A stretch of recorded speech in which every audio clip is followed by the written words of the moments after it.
My name is Allison, and I'm a former home-based baker turned retail bakery shop owner. And it wasn't that long ago when I was running my bakeries that I was finding myself getting overstressed and overworked while trying to work in my business and at the same time work on my business. So I found ways to save time, save money, and have more freedom. And I'm here to share those tips with you so that you can grow your side hustle into the baking business of your dreams.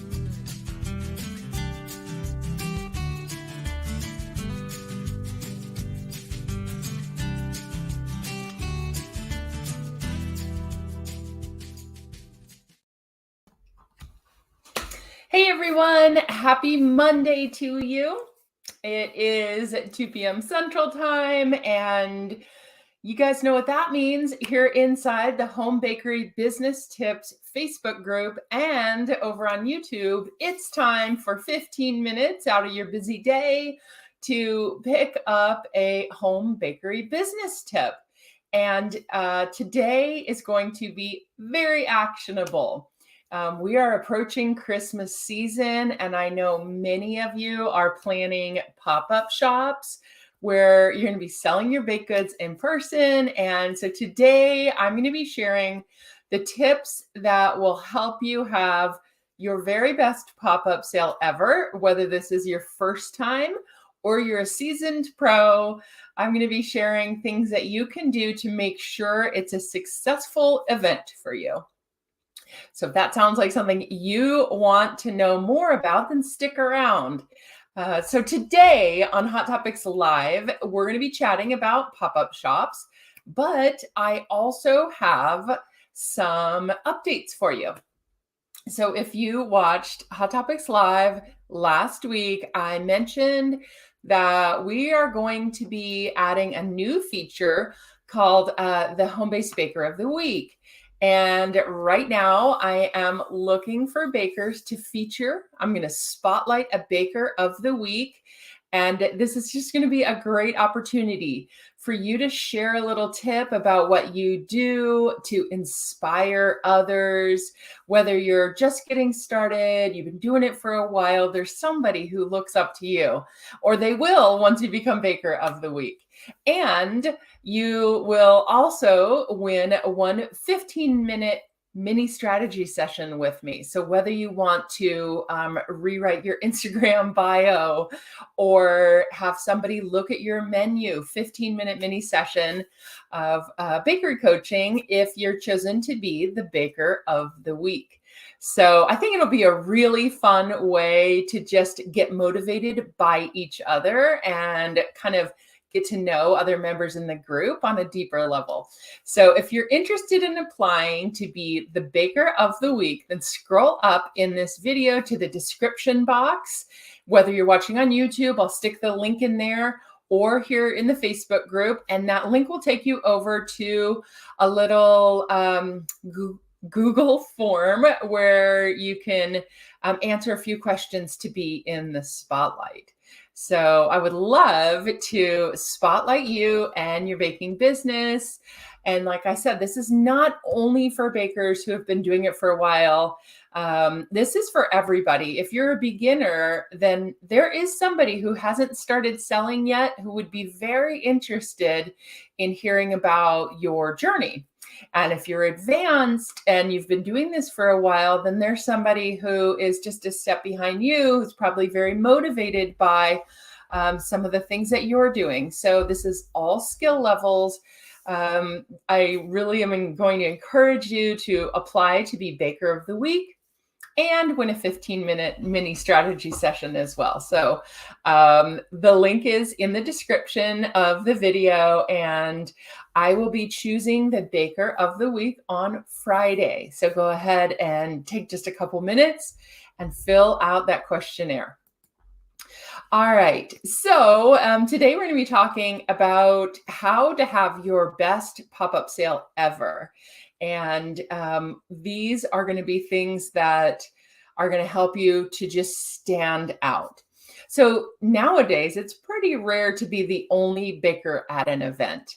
And this can be a little bit intimidating when you find out that there's another baker who's going to be selling their baked goods at the same pop-up or vendor event, I sometimes call them, they're going to be at that same event.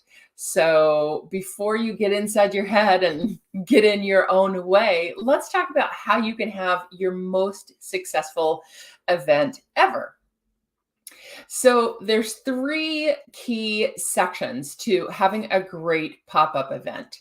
The first category is to capture people's attention. And this is where we're going to talk about what you're doing to bring them over to your booth. The second category is what you're selling. And this is going to be where you're going to try to obviously make some money and really put your best products out there. So we're going to talk a little bit about what you should bring, what you should put on your menu for a pop-up. And then the third category is to create a return or repeat customer at that event. So this person who buys one thing from you, what can you do to help them to continue to do business with you? So first, let's talk about grabbing your customers' attention. Like I said, it's pretty rare anymore to be the only bakery vendor at an event. And even if you are the only vendor, that doesn't necessarily mean people are going to stop at your booth. So the first thing that you want to do is capture the customer's attention by bringing them over to your booth. And to do this, obviously, I recommend having something eye-catching going on in your display. So whether you have a big banner with your logo on it that says what you sell, obviously that is a great way to get people's attention. If your banner says cake pops, cupcakes, and brownies, then people can look from across the aisle and see what you sell. But if you're a beginner and this is your very first pop-up and you don't have a canopy and a banner and a lot of those things that we accumulate as you do these events, that's okay. Some tips for you would be to have some displays on your table that add visual interest. So something that adds some height, little ladders, little shelves. You don't need to go to the store and buy all new things to do this. You can shop from your home and look around your house for small bookshelves, small ladders, baskets, little step stools, things that you can give some visual interest to your display with, and try to sort of pull together a theme. So for example, in my living room, I have kind of a vintage looking red step stool, and it has like some old Coca-Cola logo stenciled onto the top. They probably won't even see that, but it's kind of vintage and red and cute. So I might use that as my inspiration piece and then go shopping around my house to try to find things that work really well with that. Maybe a wire basket and, something in white that works really well, and just kind of shop my house and find things to make my table really interesting looking. And visual height helps a lot because if there's people standing at your booth, you still want to capture the attention of people behind them. So you can set a display up at eye level and really, make sure that you are visible even if there's somebody standing right in front of your booth. So add some visual interest to capture your customer's attention. And it goes without saying that a banner is a fantastic thing to have on your booth. But if this is a pop-up shop where you just don't have a banner yet, you haven't had time to, do that, it's on your wish list. Chalkboards are great. If you don't have a chalkboard, then you can buy some black foam core and a white marker and just write on it like it's a chalkboard. So I like that foam core trick because it looks like a chalkboard from a distance. So do some creative chalkboard graphics on a foam core poster board size thing and hang it from, some ribbon or twine, and then you can still get the same impact of grabbing people's attention at the pop-up shop. So that is our first tip. We're trying to get their attention and pull them over to our booth. Now you've got your customer at your booth. What are you selling that they are going to find irresistible? Well, I like to break these down into 3 categories, and I call them snackable, giftable, and memorable. So each one of those is going to satisfy a different type of customer with a different need. So at an in-person event, I always recommend having something that people can eat while they're walking around. So a snackable item that is perfect for handing to a small child in a stroller, or for just munching while you're enjoying yourself wandering around. And so think of things that are snackable. And usually that's your lower price point items. So I've heard bakers say that their Chex Mix, Muddy Buddies, Christmas crack, whatever you have that's just so delicious that you literally cannot stop eating it. Think about putting those in small snackable packaging size containers. Okay, so snackable. Giftable is one that somebody might just need an easy gift for someone this time of year. That's almost a no-brainer, but make sure you have giftable at a price point that works well.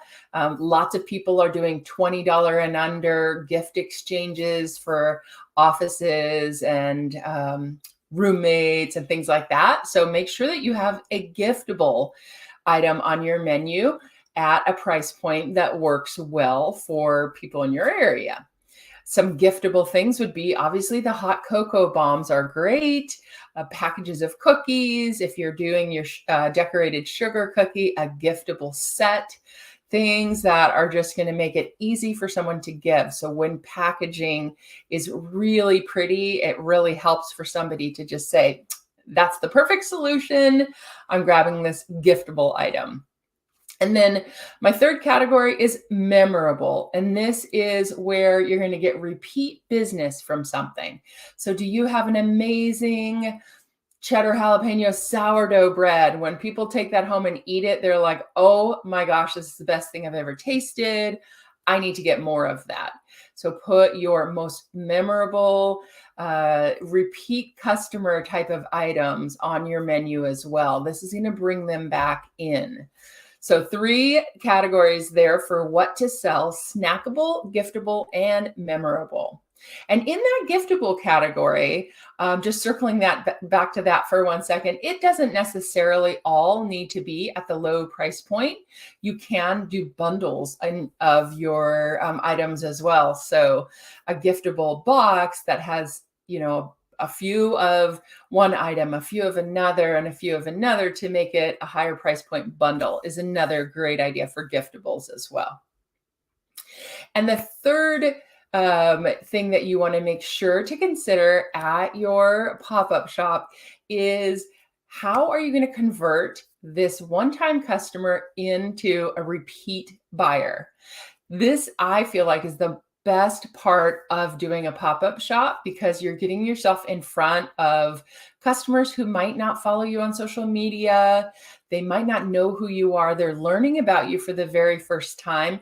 What can you do to make sure that somebody who really liked your products, they liked your booth, they liked your niche, they liked what you sold, how can they become a repeat customer and buy from you again?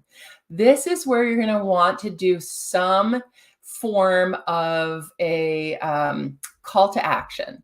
So do you have something at your booth where your customer can follow you on social media?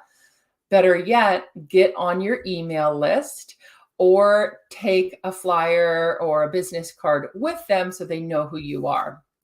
My favorite is an email list, because then it's completely in your control when you want to reach out to your customers and let them know about a promotion or a new menu release or anything that you have going on that you want to tell your customers about.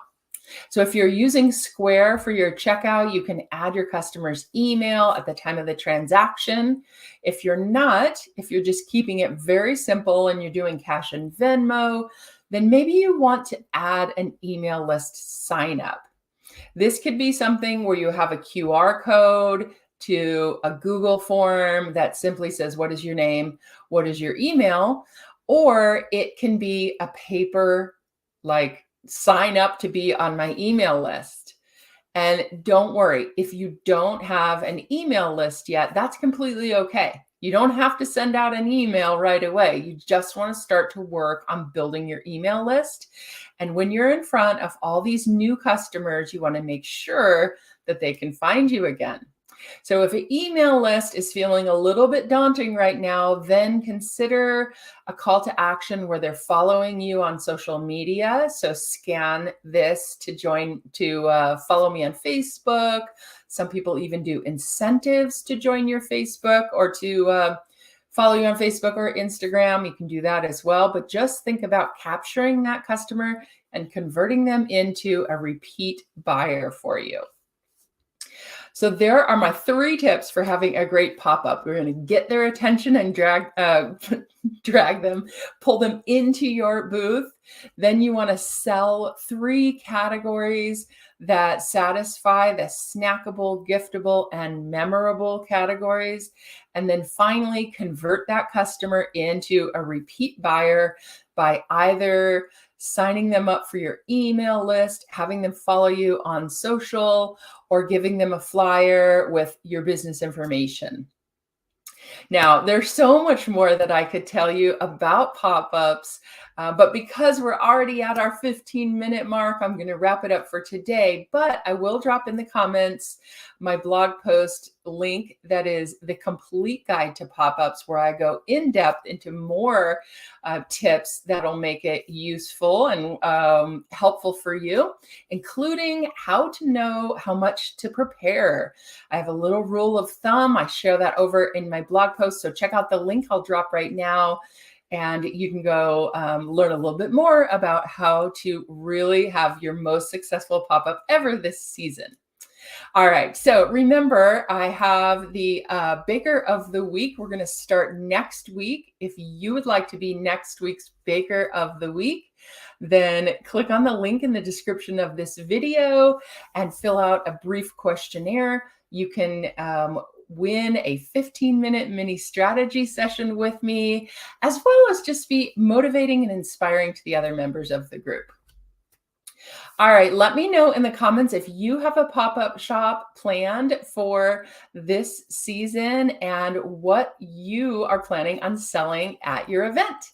And then I want to thank you for taking 15 minutes out of your day to join me today here on Hot Topics Live. And you know the drill. I will see you same time, same place next week. Bye, friends.